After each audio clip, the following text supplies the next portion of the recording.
नमस्कार स्टूडेंट्स, आज अपने करने जा रहे हैं कोर्डेटा का लेक्चर नंबर 63 63वां लेक्चर अपने करने जा रहे हैं। अपना जो टॉपिक चल रहा था वो था डाइजेस्टिव सिस्टम ऑफ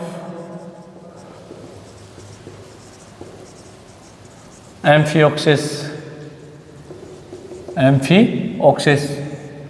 तो एम्फिओक्सिस का अपने पाचन तंत्र की अपने बात कर रहे थे। इसको अपने दो भागों में बांटा था, एलिमेंट्री कैनाल और दूसरा था डाइजेस्टिव ग्लैंड। अपने ये दो भाग इसके लिए थे। अब देखिएगा, सबसे पहले बात करें इसके एलिमेंट्री कैनाल की। तो एलिमेंट्री कैनाल लंबा भाग होता है जो कि मुख से प्रारंभ होकर के एनस तक फैला हुआ होता है। अब देखिएगा, इसके अंदर यदि हम बात करें एलिमेंट्री कैनाल के अंदर कौन कौन से भाग आते हैं, तो अपने मोस्टली अगर बात करें तो माउथ है, ओरल हुड है,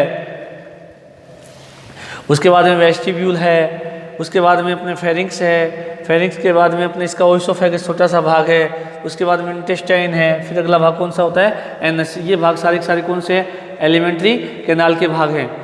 डाइजेस्टिव सिस्टम की यदि बात करें तो इसके अंदर एक बॉडी के अंदर राइट हैंड साइड के अंदर एक ऑर्गन पाया जाता है जिसको मिडगट डाइवर्टिकुलम कहते हैं। ये थैलेनुमा संरचना होती है जिसको क्या कहा जाता है, मिडगट डाइवर्टिकुलम कहा जाता है।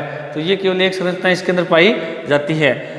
अब देखिएगा, इसके अंदर थोड़ा सा, क्योंकि ये सिलियरी फीडर एनिमल होता है, इसलिए सिलियरी फीडर एनिमल होने के कारण इसके अंदर भोजन को ये छान करके कह सकते हैं या भोजन का ये चुनाव करता है, क्योंकि सिलियरी फीडर या पक्षमापी जो यूँ कह सकते हैं कि निषंद भोजी जिनको जंतु कहा जाता है, तो उनका विशेषता ये है कि इनके अंदर सीलिया लगे होते हैं पूरे डाइजेस्टिव ट्रैक्ट के अंदर। तो जो भोजन को क्या करते हैं कि छान करके लेते हैं। तो अपने सबसे पहले आज बात करेंगे इसके आहार नाल की। तो आहार नाल की यदि हम बात करें तो सबसे पहले आहार नाल के अंदर सबसे पहला भाग कौन सा आता है, इसका मुख आता है। सबसे पहला भाग कौन सा आता है, मुख आता है। मुख की यदि हम बात करें इसमें, तो आपको ये दिख रहा है, ये रहा कौन सी पोजीशन पर है, अग्र सिरे पर वेंट्रल पोजीशन पर क्या होता है, इसके अंदर मुख पाया जाता है। क्या पाया जाता है, मुख पाया जाता है। और मुख जो होता है ये एक छिद्र के रूप में होता है और इसके ऊपर झालर नुमा एक संरचना पाई जाती है जिसको ओरल हुड कहा जाता है। अब ओरल हुड ये जो संरचना होती है, यानी कि इस प्रकार से मुख के दोनों ओर यूँ दाईं और बाईं साइड में दोनों ओर क्या होता है, इस तरह से एक छत्रनुमा संरचना होती है जिसको ओरल हुड कहा जाता है। तो ओरल हुड एक्चुअल में क्या है कि जो इसका अग्रसिरा होता है उसकी पृष्ठ और पार्श्व जो त्वचा कह सकते हैं वो प्रक्षेपित हो जाती है, यानी वो एक ग्रोथ के रूप में मुख को ऊपर से और पार्श्व से पृष्ठ पार्श्व से घेर देती है। तो वो एक छत्रीनुमा संरचना जो मुख के ऊपर बनती है उसको क्या कहा जाता है, ओरल हुड कहा जाता है। अब जो ओरल हुड है वो एक प्रकार से यूँ कह सकते हैं कि मुख का ही निर्माण करने वाला भाग होता है। अब ओरल हुड के ये जो अपने बात करें दोनों ओर 10 से 11 जोड़ी क्या पाए जाते हैं, ओरल सिरी पाए जाते हैं। क्या पाए जाते हैं, ओरल सिरी, जिनको हिंदी में कहा जाता है मुख कुरल कहा जाता है। और मुख कुरल जो है ये एक्चुअल में क्या होता है कि 10 से 11 जोड़ी होती हैं, और जैसे जैसे इसकी आयु बढ़ती है वैसे वैसे इनकी संख्या भी क्या होती जाती है, बढ़ती जाती है। और साथ में इन ओरल जो सीरी है इनके, अच्छा मैं बताता हूँ, ये 10 से 11 जोड़ी होते हैं। तो 10 लेफ्ट में मान लें, 10 क्या होते हैं ये राइट में, और जैसे जैसे आयु बढ़ेगी वैसे वैसे इनकी संख्या भी क्या होती जाएगी, बढ़ती जाएगी।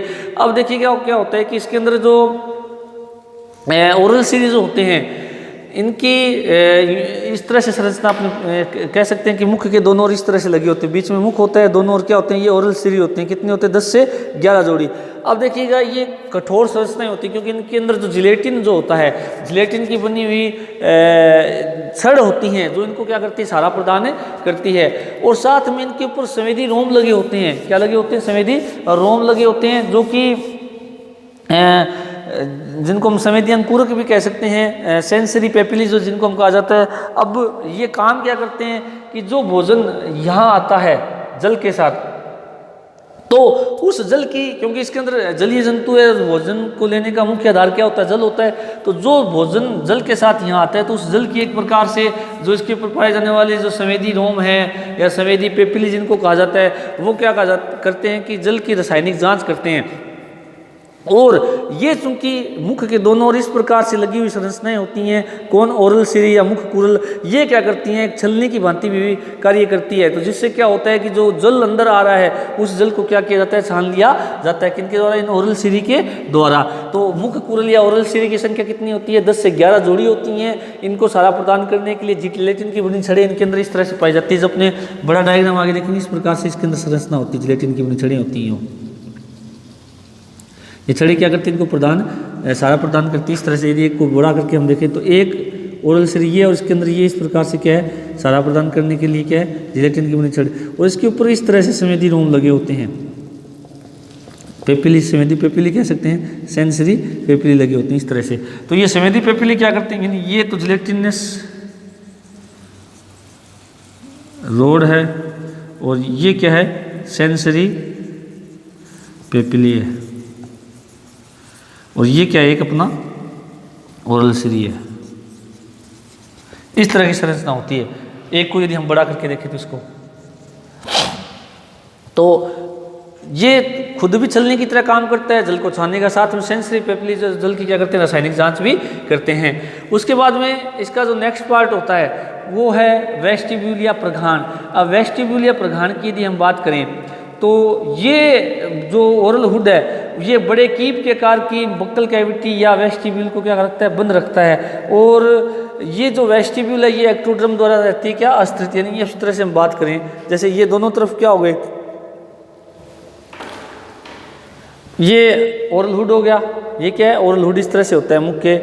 तो यहाँ पर साइड में बक्कल सिरी लगे होते हैं। अब जो ये अंदर का भाग है इसको क्या कहा जाता है, बक्कल कैविटी या वेस्टिब्यूल कहा जाता है। इसके अंदर वाले भाग को क्या कहा जाता है, इसका वेस्टिब्यूल या बक्कल कैविटी भी नाम आप लिख सकते हो, बक्कल कैविटी। मुख गुहा जिसको हम कहते हैं, वैसे हिंदी में क्या कहते हैं, मुख गुहा या प्रघान।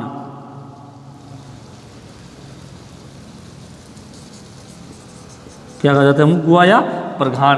तो मतलब एक्चुअल में ओरल हुड के जो नीचे का भाग है वो क्या कहलाता है, बक्कल कैविटी या मुख गुहा या प्रघान। और इसको स्टोमोडियम भी कहा जाता है, वास्तविक मुख कहा जाता है। उसका रीजन क्या है, क्योंकि ये जो प्रघान होती है ये एक्टोड्रम से अस्थित होती है, तो वास्तविक मुख ही इसका बक्कल कैविटी कहा जाता है। हालांकि मुख अपने क्या है कि जो यूँ कह सकते हैं कि ओरल हुड का जो अंतिम सिरा जो कि इनसे घिरा है वो मुख माना गया इसके अंदर, जंतु के अंदर, क्योंकि जल का जो प्रवेश है वो वहीं से होता है, या कहते हैं कि भोजन का प्रवेश है वो वहीं से होता है, इसलिए मुख तो उसको मान लिया हमने। परंतु वो एक्टोड्रम से अस्थित नहीं होता, क्योंकि जो ओरल हुड का आगे का भाग जिसे खुले स्थान में खुलता है, उस खुले स्थान को हम क्या कहते हैं, बक्कल कैविटी या मुख गुहा या प्रघान कहा जाता है, या वेस्टिब्यूल कहा जाता है। और वो चूंकि एक्टोड्रम से अस्थित होता है इसलिए इसको स्टोमोडियम या क्या कहा जाता है, वास्तविक मुख कहा जाता है। तो अंदर का भाग क्या कहा जाता है, वेस्टिब्यूल या प्रघान कहा जाता है। अब बात आती है नेक्स्ट भाग इसका होता है व्हील ऑर्गन। क्या है, व्हील ऑर्गन। देखिएगा नाम आया अपने। अब व्हील ऑर्गन क्या होता है, इसकी मूलभूत स्ट्रक्चर तो अपने आगे देखेंगे। अब व्हील का मतलब होता है गोलाकार और चक्करनुमा या गोलाकार संरचना। ऑर्गन का मतलब क्या होता है, अंग, जिसको हम मूलर का अंग भी कहते हैं। क्या कहते हैं, मूलर का अंग भी कहते हैं, गुणांग भी कहते हैं, चक्रांग भी इसको क्या कहा जाता है। अब देखिएगा इसके अंदर क्या होता है कि ओरल हुड जो होती है, या यूँ कहते हैं कि हम इसकी जो बक्कल कैविटी जो होती है इसके अंदर जो उपकला का अस्तर होता है, कौन सा अस्तर होता है, उपकला का अस्तर जो होता है, वो उपकला का अस्तर क्या होता है कि उंगलीनुमा उभार के रूप में उभरा रहता है। यदि इसका हम टीएस सेक्शन देखें, कौन सा सेक्शन देखें, टीएस सेक्शन इस तरह से होता है, थोड़ा सा आप देखें तो ये हम बक्कल कैविटी की क्या मान लें, उपकलास्त्र मान लें। इसके अंदर इस प्रकार से यूं यूं यूं इस तरह से, इस तरह से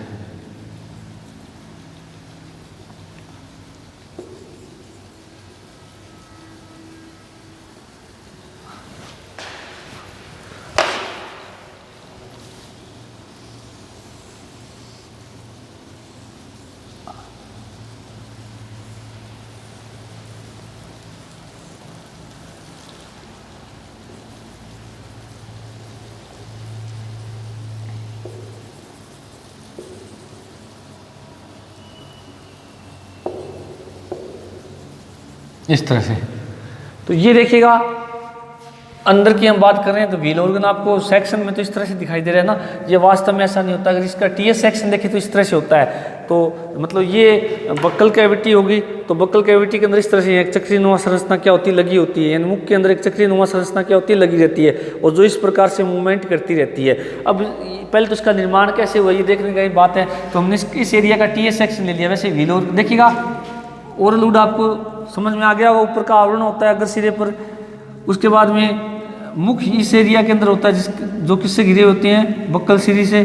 और बक्कल सिरी जो है जिसका कार्य बता दिया, भोजन को छानने का काम करते हैं या जल को छानने का काम करते हैं, जल के रासायनिक जांच भी करते हैं। उसके बाद में जो आगे का भाग है इसको वेस्टिब्यूल या प्रघाण कहते हैं, ये दिख रहा है आपको। और वेस्टिब्यूल या प्रघाण में क्या लगाता है, व्हील ऑर्गन। तो व्हील ऑर्गन, व्हील का मतलब होता है गोलाकार, चक्रांग या एक राउंड शेप संरचना। ऑर्गन का मतलब होता है। तो ये चीज़ ऐसी होती है, इसको अगर हम सामने से टीएस सेक्शन में अगर इसको देखें तो ऐसे दिखेगी। तो चक्रनुमा आपको दिख रहा है। अब इसके अंदर क्या होता है, ये उपकला अस्तर होता है। उपकला का क्या होता है, अस्तर, यानी कि एपिथेलियल जो लेयर होती है वो है ये। अब उसमें क्या होता है कि उपकला कोशिका जो होती है या उपकला अस्तर जो होता है वो क्या होता है, अंदर की ओर, यानी बक्कल कैविटी के अंदर की ओर इस तरह से उंगलीनुमा उभार के रूप में उभरा हुआ रहता है। उंगलीनुमा उभार के रूप में क्या रहता है, उभरा हुआ रहता है, जिससे क्या होता है कि एक चक्रनुमा संरचना बन जाती है, जिसको क्या कहा गया है, व्हील ऑर्गन कहा गया है। और व्हील ऑर्गन का जो सामान्य नाम है, जिसको चक्रांग भी कहा जाता है, मुद्रकांग भी कहा जाता है।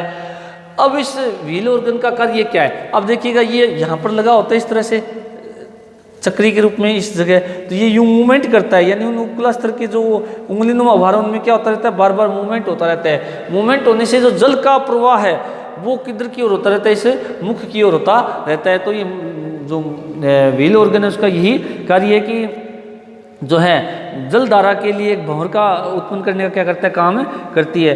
और जो इसके अंदर खांच पाई जाती है, जो खांच पाई जाती है कौन सी, ये खांचे जो को दिख रही है ना इस तरह से, इन खांचे, ये खांचे जो होती हैं इनके अंदर क्या होता है, एक खांच मध्य पृष्ठ सतह पर क्या होती है, वो खांच बड़ी होती है। क्या होती है, मध्य पृष्ठ सतह पर एक खांच मिड डोर्सल पोजीशन पर ग्रूव बड़ी होती है, जिसे क्या कहा जाता है, हेड सैक ग्रूव कहा जाता है। क्या कहा जाता है, हेड सैक खांच कहा जाता है। किसमें होती है ये, व्हील ऑर्गन के अंदर। जो क्योंकि निर्माण किससे हुआ है, व्हील ऑर्गन के अंदर जो उपकला अस्तर है वो उंगलीनुमा उभार के रूप में अंदर की ओर धंसा रहता है। तो जिसके कारण देखिए खांच, ये खांचे आपको दिख रही ना, ये खांचे इस तरह से खांचे भी बन गई, उंगलीनुमा उभार भी है, खांच है, उंगलीनुमा उभार है, खांच है, उंगलीनुमा उभार है, खांच है, इस तरह से उंगलीनुमा उभार भी है और खांच भी है। ये बक्कल कैविटी वाला भाग होता है, ये एरिया जो आपको दिख रहा है ना। अब क्या होता है कि इसके अंदर ये खांच अपने मध्य पृष्ठ पर मान लें, मिड डोर्सल पर मान लें, यानी ऊपर की ओर जो मध्य भाग के अंदर होती है वो खांच थोड़ी गहरी होती है। उस खांच को क्या कहा जाता है, हेड सैक खांच कहा जाता है। और हेड सैक खांच का जैसे कार्य ये माना गया है कि इसके अंदर जो ग्रंथियाँ होती हैं, श्लेष्मा ग्रंथियाँ, उनकी संख्या क्या होती है, ज़्यादा होती है और ये सिलिएटेड होती है। और ये जो हेड सैक खांच के अंदर जब जैसे कि ग्रंथियां पाई जाती है, श्लेष्मी ग्रंथियां, तो कुछ वैज्ञानिक इसका कार्य अज्ञात मानते हैं कि इसका कार्य अज्ञात नहीं है, और कुछ ये मानते हैं कि ग्रंथियां होने के कारण भोजन को एक प्रकार से चिपकाने का काम करती है। और साथ में यहाँ पर सीलिया भी पाए जाते हैं, साथ में क्या पाए जाते हैं, हेड सैक ग्रुप के अंदर सीलिया भी पाए जाते हैं। और कुछ वैज्ञानिक इसके लिए ये मानते हैं कि ये इसका संवेदन है। तो कहने का मतलब कुछ के लिए कार्य अज्ञात है, कुछ के लिए क्या है, अज्ञात। और हेड सैक ग्रुप एक्चुअल में क्या है कि जो व्हील ऑर्गन की मध्य पृष्ठ खांच है वो थोड़ी गहरी होती है, उसी को क्या कहा जाता है, हेड सैक ग्रुप कहा जाता है, और जो कि मध्य पृष्ठ पोजीशन पर पाई जाती है। तो ये इसका भाग कौन सा हो गया, बक्कल कैविटी का। कौन कौन से, अब देखिएगा कि हमने सबसे पहले पढ़ा इसका माउथ, सबसे भाग पहला कौन सा है, माउथ। माउथ की पोजीशन आपको बता दी। दूसरा भाग कौन सा है, ओरल हुड। कौन सा भाग है, ओरल हुड। अब ओरल हुड के अंदर कौन कौन से भाग आते हैं, सबसे पहले अपने क्या है, बक्कल सिरी आ गए, बक्कल सिरी, जिनके कार्य आपको बता दिए। दूसरा भाग कौन सा है, वेस्टिब्यूल। और तीसरा कौन सा है, व्हील ऑर्गन। तीसरा भाग कौन सा आ गया, व्हील ऑर्गन। तो ये तीनों भाग आपको समझ में आ गए होंगे।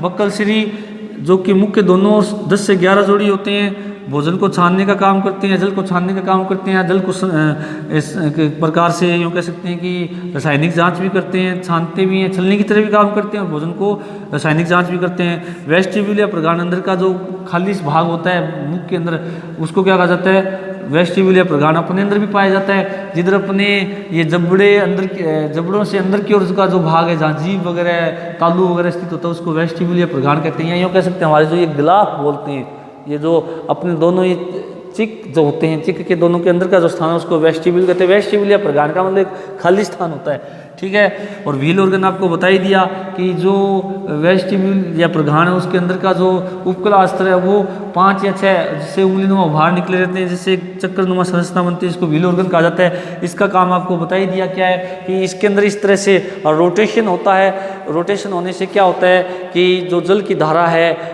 वो, या यूँ करते हैं कि जल के अंदर एक भंवर उत्पन्न होती है, वो भंवर उत्पन्न होने से भोजन युक्त जल जो है वो मुख की ओर खिसकता रहता है। तो ये इसका भाग कौन सा हो गया, 2 नंबर ओरल हुड। तीसरा भाग कौन सा होता है इसका, विलम एंड एंटेरोस्टोम। तो विलम जो है वो क्या चीज़ होती है, इसके यदि हम बात करें तो विलम जो है ये स्थान जो होता है इस जगह, यदि हम बात करें ये स्थान जो है, ध्यान से देखिएगा, ये भाग क्या कहलाता है, विलम। क्या कहलाता है ये, विलम। और ये क्या है इसका, एंटेरोस्टोम। ये क्या है इसका, एंटेरोस्टोम या आंतरीय मुख। अब विलम क्या एक्चुअल में, मैं आपको बताता हूँ कि बक्कल कैविटी और जो इसकी फेरिंक्स है उसके बीच में एक पर्देनुमा संरचना होती है, इसको क्या कहा जाता है, विलम कहा जाता है। और विलम में क्या होता है कि एक छिद्र पाया जाता है जिसको क्या कहा जाता है, एंटेरोस्टोम कहा जाता है। क्या कहा जाता है, एंटेरोस्टोम कहा जाता है। और ये जो एंटेरोस्टोम होता है इसके अंदर स्फिंक्टर भी पाए जाते हैं। क्या पाए जाते हैं, स्फिंक्टर भी पाए जाते हैं। और स्फिंक्टर जो होते हैं इनका काम क्या होता है कि ये जो स्फिंक्टर है ये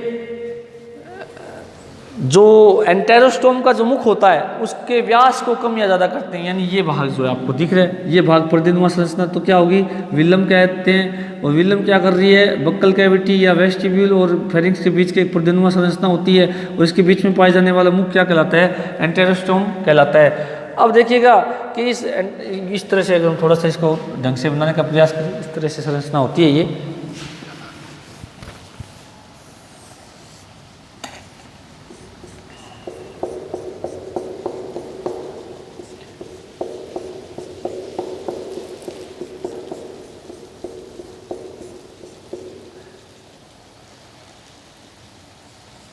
ये भाग क्या कहलाता है, विलम। और ये भाग क्या होता है, एंटेरोस्टोम। हालांकि मैं आपको एक बात बताता हूँ कि जो विलम के पीछे की ओर क्या होता है कि ये फेरिंक्स में खुलते जरूर है, परंतु विलम के पश्चिमी किनारे से 10 से 12 क्या निकलते हैं, विलर टेंटिकल्स निकलते हैं। क्या निकलते हैं, विलर टेंटिकल्स निकलते हैं इस एरिया के अंदर। आपको थोड़ा सा मैं डायग्राम से बता देता हूँ यहाँ पर, तो अपने मैन इस एरिया का कल बड़ा डायग्राम भी बनाएंगे अपनी। क्या कहा जाता है इसको, विलर टेंटिकल्स। ये दिख रहे हैं ना आपको, ये संरचनाएं जो है विलर टेंटिकल्स। ये जो मुख है इसको एंटेरोस्टोम कहा जाता है। इसको क्या कहा जाता है, आंतरीय मुख या एंटेरोस्टोम। तो अब ये अब आपको दिख रहा है ये भाग, ये पूरा विलम है, पर्देनुमा संरचना, इसके अंदर बीच का भाग क्या कहलाता है, एंटेरोस्टोम। और यहाँ पर ये जो लगे हुए हैं ये स्फिंक्टर होते हैं। ये क्या होते हैं, स्फिंक्टर होते हैं। स्फिंक्टर क्या एक्चुअल में, अवरोधनी जिसको कहा जाता है। क्या कहा जाता है, अवरोधनी। अवरोधनी क्या करते हैं, इस व्यास को कम या ज़्यादा करते रहते हैं ताकि जो जल की मात्रा का नियमन है वो फेरिंक्स में किया जा सके। तो ये काम कौन करता है, ये एंटेरोस्टोम करता है। अब यहाँ पर ये 10 से 12 क्या होते हैं, इसके अंदर विलर टेंटिकल्स होते हैं। विलर टेंटिकल्स वही बात है, जल को क्या करेंगे, छानने का काम करेंगे, क्योंकि फिल्टर एनिमल है। तो ये विलर टेंटिकल का काम क्या है, जल को छानने का कार्य करते हैं। तो इसलिए अपना जो नेक्स्ट पार्ट है ये कौन सा होता है, 3 नंबर, विलम व एंटेरोस्टोम। तो जिसका कार्य आपको पता लग गया होगा, विलम एंड एंटेरोस्टोम। एंटेरोस्टोम। तो विलम की परिभाषा क्या है कि बक्कल कैविटी और फेरिंक्स के बीच में पर्देनुमा संरचना जो कि अवरोधनी से बनी होती है, जिसको विलम कहते हैं। और विलम के बीच में पाए जाने वाला छिद्र क्या कहलाता है, एंटेरोस्टोम कहलाता है, आंतरिक मुख कहलाता है। और जो विलम होती है उसके पश्च सिरे की ओर यानी अंदर की ओर विलर टेंटिकल्स पाए जाते हैं, जिनकी संख्या कितनी होती है? 10 से 12 होती है। और ये क्या करते हैं? फेरिंक्स में प्रवेश करने वाले जल को क्या करते हैं? छानने का काम करते हैं। अब देखिएगा कि एंटेरोस्टोम को कुछ क्या जंतु जो है, कुछ जंतु वैज्ञानिक जो है वो क्या मानते हैं कि आंतरिक मुख को, इसको वास्तविक मुख नाम दिया गया है। वैसे तो एंटेरोस्टोम का अर्थ होता है आंतरिक मुख, परंतु कुछ वैज्ञानिक इसको क्या मानते हैं? वास्तविक मुख मानते हैं। परंतु वास्तविक मुख की क्या परिभाषा होती है? जो कि एक्टोड्रम से क्या होती है? अस्तित्व, उसको क्या कहा जाता है? वास्तविक मुख कहा जाता है। परंतु ये एक्टोड्रम से अस्तित्व नहीं होता है। तो एक्टोड्रम से अस्तित्व नहीं होने से इसको वास्तविक मुख नहीं कह सकते, क्योंकि ये किससे अस्तित्व होता है? एंडोड्रम से। तो कुछ वैज्ञानिक इसको वास्तविक मुख मानते हैं, कारण कि यहाँ से होकर जल अंदर प्रवेश करता है, परंतु इसको वास्तविक मुख नहीं कह सकते। क्यों नहीं कह सकते? क्योंकि वास्तविक मुख जो है हमेशा एक्टोड्रम से अस्तित्व होता है, और ये किससे अस्तित्व होता है? या एंडोड्रम से अस्तित्व होता है। इसलिए विलम को हम वास्तविक मुख नहीं मान सकते हैं। उसके बाद में अगला भाग कौन सा आता है? फेरिंक्स। तो फेरिंक्स आपको दिख रहा है, यहाँ तक का ये भाग है जो कि आर्नाल का सबसे बड़ा भाग होता है। अब फेरिंक्स की यदि हम बात करें तो फेरिंक्स के अंदर यदि हम बात करें तो इसके अंदर फेरेंजियल वाल और गिल स्लिट, पहली संरचना तो इसके अंदर ये होती है। दूसरी इसके अंदर एंडोस्टाइल होती है। तीसरी इसके अंदर एपीफेरेंजियल ग्रूव पाई जाती है। तो ये 3 संरचनाएं इसके अंदर पाई जाती है। पहली कौन सी होती है? फेरिंक्स की यदि हम बात करें, इनको अलग पढ़ना पड़ेगा अपने। फेरिंक्स के अंदर कितने स्ट्रक्चर होती हैं? 3। फेरेंजियल वाल and Gill slit, gill slits. दूसरी एंडोस्टाइल जो अपने पढ़ चुके हैं, सेम रहेगी। और तीसरी एपीफेरेंजियल ग्रूव। ये थोड़ी बात आपके लिए नहीं है, जिसको अपने डिस्कस करेंगे। तो फेरिंक्स को 3 भागों में पढ़ते हैं। फेरेंजियल वाल एंड गिल स्लिट, और दूसरा एंडोस्टाइल और तीसरा एपीफेरेंजियल ग्रूव। अब देखिएगा फेरेंजियल वाल आपको दिख रहा है, ये भाग क्या कहलाता है? फेरेंजियल वाल, यानी जो फेरिंक्स की दीवार है इसकी हम बात करें, क्या कहलाता है? फेरेंजियल वाल। अब फेरेंजियल वाल की यदि हम बात करें तो फेरेंजियल वाल के अंदर 2 भाग होते हैं। कितने भाग होते हैं? 2 भाग। एक तो गिल स्लिट होता है और दूसरा गिल बार होता है। एक भाग तो कौन सा होता है? गिल स्लिट, और दूसरा कौन सा है? गिल बार। क्या होता है? गिल बार, या जिसको हम ब्रैंकियल लैमिला भी कह सकते हैं। एक नाम है इसका, क्या? Branchial lamella. तो गिल बार या ब्रैंकियल लैमिला, और एक भाग कौन सा होता है? गिल स्लिट। अब देखिएगा कि आपको ये जो संरचनाएं दिख रही हैं ये क्या कहलाती हैं? गिल स्लिट कहलाते हैं। क्या कहलाते हैं? गिल स्लिट। इनकी संख्या 150 से 200 जोड़ी होती हैं। कितनी? दोनों तरफ होते हैं। फेरिंक्स के क्या होते हैं? दोनों तरफ होते हैं। और गिल स्लिट्स जो होती हैं, इनके बीच का ये जो स्थान आपको दिख रहा है, जो मैं डॉटेड कर रहा हूँ, जो मैंने डॉटेड बनाया है अभी, ब्लैक डॉटेड से जो बनाया एरिया,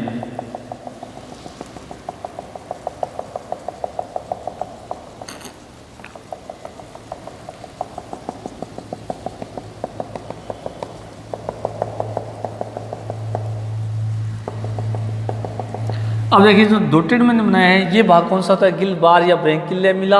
और जो ये छिद्र पाई जाती है इनको क्या कहा जाता है? Gill slits. गिल स्लिट्स की संख्या कितनी होती है? 150 से 200 जोड़ी। और गिल बार जो होते हैं ये वास्तव में क्या है? 2 गिल स्लिट के बीच में जो स्थान होता है, या यूँ कह सकते हैं 2 गिल स्लिट के बीच में जो फेरिंक्स की जो दीवार का भाग क्या कहलाता है? गिल बार या ब्रैंकियल लैमिला कहलाता है। तो आप थोड़ा कन्फ्यूज ना हो, इसलिए अपने अपनी इन दोनों बातों को बार बार डिस्कस करेंगे, गिल स्लिट्स और गिल बार। तो गिल स्लिट्स का मतलब क्या हुआ कि फेरिंक्स की दीवार में पाए जाने वाले छिद्र क्या कहलाते हैं? Gill slits. और इनके अंदर गिल नहीं पाए जाते। मैं आपको बता देता हूँ, ये गिल नहीं पाए जाते। केवल गिल स्लिट्स का मतलब क्या होता है कि उसकी दीवार में जो छिद्र होते हैं और इन छिद्रों के अंदर किसी प्रकार के गिल नहीं होते, परंतु जब जल इनमें से होकर के बाहर निकलता है, एट्रियल कैविटी में जब आता है तो उस समय गैसियस एक्सचेंज होता है, इसलिए इनको गिल स्लिट नाम दिया गया है। उसके अलावा जो गिल बार क्या है? 2 नज़दीक के गिल स्लिट के बीच का जो एरिया है वो क्या कहलाता है? गिल बार कहलाता है। या फेरिंक्स की जो दीवार होती है वो क्या कहलाती है? गिल बार। अब ये जो गिल बार जो होती है ये मैं आपको बता देता हूँ कि ये जो है ये किससे मिलकर बनी होती है, ये संयोजी ऊतक से मिलकर के बनी होती है। और साथ के इसके अंदर जो है स्केलेटन रोड या मेसोडर्मल जिसको कोर भी कहा जाता है। उसके अलावा ये सिलिएटेड होती है, यानी कि किसके द्वारा अस्त्रित होती है, ये सिलिया के द्वारा भी क्या होती है, अस्त्रित होती है। तो यानी कि गिल बार जो होती है वो तंतु में संयोजी ऊतक की बनी होती है, ब्लड वेसल्स की बनी होती है, और साथ में इसमें जो है जिलेटिन की बनी क्या होती है, स्केलेटल रोड होती है, और इसके ऊपर क्या लगे होते हैं, सीलिया लगे होते हैं, जिसको अपने आगे इसकी सेक्शन जब काटेंगे इस फेरिंक्स की दीवार का, तब ये सारी बातें अपने सामने आएंगी कि संयोजी ऊतक की ये बनी होती है। इसके अंदर जो है साथ में ब्लड वेसल्स पाई जाती है, जिलेटिन की बनी क्या होती है, रोड्स होती हैं, और साथ में क्या पाए जाते हैं, सीलिया पाए जाते हैं। सीलिया की इंपॉर्टेंस यहाँ बहुत अधिक होती है, क्योंकि जो जल फेरिंक्स से इन गिल स्लिट से होते हुए कहाँ निकलता है, एट्रियल कैविटी में निकलता है, क्योंकि ये चारों ओर क्या पाई जाती है, इसके एट्रियल कैविटी, चारों ओर तो नहीं कह सकते, इसके वेंट्रल पोजीशन पे फेरिंक्स के और दोनों लैटरल पोजीशन पे क्या होती है, एट्रियल कैविटी होती है। तो जब जल इन गिल स्लिट से होकर के एट्रियल कैविटी में आता है तो उनको छानने का काम कौन करते हैं, ये सीलिया करते हैं। यानी यूँ कह सकते हैं कि गिल बार्स होते हैं उसके ऊपर सीलिया पाए जाते हैं, उसके बाह्य सतह पर भी और उसके आंतरिक सतह पर भी क्या पाए जाते हैं, सीलिया पाए जाते हैं, जो कि जल को छानने का कार्य करते हैं। उसके बाद में फेरिंक्स से अगला जो भाग होता है, इसके बाद में इसका एंडोस्टाइल। तो फेरेंजियल वाल और गिल स्लिट आपको समझ में आ गए होंगे। फेरेंजियल वाल को क्या कहा जाता है, गिल बार कहा जाता है। एंडोस्टाइल वही बात है कि फेरिंक्स की जो फर्श होता है उस फर्श पर जो ग्रूव पाई जाती है, और जिसके अंदर जो है सीलिया की लेयर या कह सकते हैं कि सीलिया लगे होते हैं, कुछ बड़े और कुछ छोटे, और साथ में यहाँ पर जो है श्लेष्मा ग्रंथि या म्यूकस ग्लैंड भी यहाँ पर पाई जाती है, तो वो क्या कहलाती है, एंडोस्टाइल कहलाती है। एपीफेरेंजियल ग्रूव क्या होती है कि जो फेरिंक्स का जो छत होती है उस छत के अंदर भी एक खांच पाई जाती है जिसके अंदर सीलिया लगे होते हैं, तो वो क्या कहलाती है, एपीफेरेंजियल ग्रूव। एंडोस्टाइल और एपीफेरेंजियल ग्रूव के जो सीलिया और जो म्यूकस ग्लैंड्स होती हैं वो भोजन को चिपका करके आगे ओइसोफेगस की ओर खिसकाने का काम करती है। उसके बाद में अगला भाग कौन सा है, ओइसोफेगस, छोटा सा भाग होता है। ओइसोफेगस क्या करता है, फेरिंक्स को आगे किस में खोलता है, इंटेस्टाइन के अंदर खोलता है। अब देखिएगा यदि हम इंटेस्टाइन की बात करें तो इंटेस्टाइन को दो भागों में बांटा जाता है, मिडगट और हिंडगट। किसमें बांटा जाता है, मिडगट और हिंडगट, यानी अग्रांतर और पश्चांतर में बांटा जाता है। अग्रांतर की क्या विशेषता होती है कि इसके अंदर एक मिडगट डाइवर्टिकुलम नामक एक संरचना पाई जाती है जो कि आंत्र की केवल दाईं साइड में पाई जाती है। थोड़ा ये ध्यान रखने वाली बात है, ये दोनों तरफ नहीं होती है, केवल राइट साइड के अंदर पाई जाती है, और ये एक थैलेनुमा संरचना होती है। और इसके अंदर जो है जाइमोजन सेल्स पाई जाती है जो कि पाचक एंजाइमों को क्या करती है, स्राव करती है। तो ये लीवर की तरह ऑर्गन होता है, इसका किसकी तरह होता है, लीवर या यकृत की तरह काम करने वाला ऑर्गन होता है, जो कि मिडगट यानी मध्यांतर के दाईं साइड के अंदर पाई जाने वाली थैलेनुमा संरचना होती है। उसके बाद में इसका कौन सा भाग आता है, पश्चांतर। ये पश्चांतर और जो मध्यांतर, हालांकि मैं एक बात बता देता हूँ, इसकी मध्यांतर के अंदर कुछ इलियोकोइलिक सीलिया की एक श्रेणी भी पाई जाती है, जो कि क्योंकि जो भोजन फेरिंक्स से आता है, फेरिंक्स से जब वो मध्यांतर में आता है तो वो सीलिया जो है वो भोजन को इधर की भी खिसकाने का काम करते हैं, और साथ में जब भोजन यहाँ से वापस यहाँ आता है तो उस भोजन को गोल गोल रोटेट करते हैं, ताकि क्या हो कि जो भोजन है वो काफ़ी देर यहाँ रुका रहे, क्योंकि जो पाचक एंजाइम यहाँ पाचन कर ही करेंगे, साथ में मध्यांतर के अंदर भी पाचन एंजाइम पाए जाते हैं, और वो पाचक एंजाइम क्या करते हैं कि इलियोकोइलिक जो सीलिया है उस भोजन को यहाँ बार बार गोलाकार घुमाएंगे, राउंड शेप में घुमाते रहते हैं मध्यांतर के अंदर और पश्चांतर के अंदर, जिसके कारण क्या होता है कि भोजन काफ़ी देर यहाँ रुका रहेगा, और काफ़ी देर रुका रहने से उसका अधिकतम पाचन हो जाता है। उसके बाद में इसके अंदर पाचन की हम बात करें तो पाचन इसके अंदर बाह्य कोशिकीय भी होता है, और एक कोर्डेट होने के कारण इसके अंदर अंतःकोशिकीय पाचन भी देखा जाता है। यानी कि बाह्य कोशिकीय पाचन कोर्डेट की विशेषता, परंतु एक ऐसा कोर्डेट भी जिसके अंदर अंतःकोशिकीय पाचन भी होता है। उसके बाद में भोजन मध्यांतर तक पहुंच जाता है, यानी भोजन का पाचन मिडगट डाइवर्टिकुलम में होता है और मध्यांतर में होता है, और उसमें उसके जो इलियोकोइलिक सीलिया और सीलिया की जो अन्य श्रेणियाँ वो मदद करती है ताकि भोजन यहाँ लंबे समय तक रुका रहे। उसके बाद में भोजन पश्चांतर में आता है, यहाँ पर बचे हुए भोजन का भी पाचन हो जाता है, और जो अपचित भोजन है उसको एनएस की सहायता से क्या किया जाता है, शरीर से बाहर निकाला जाता है। तो ये इसका स्टूडेंट्स क्या है, पाचन तंत्र है। कल इसके जो अग्र भाग है उसको अपने और डिटेल में पढ़ेंगे, इसका बड़ा डायग्राम बना करके अपने देखेंगे। Thank you.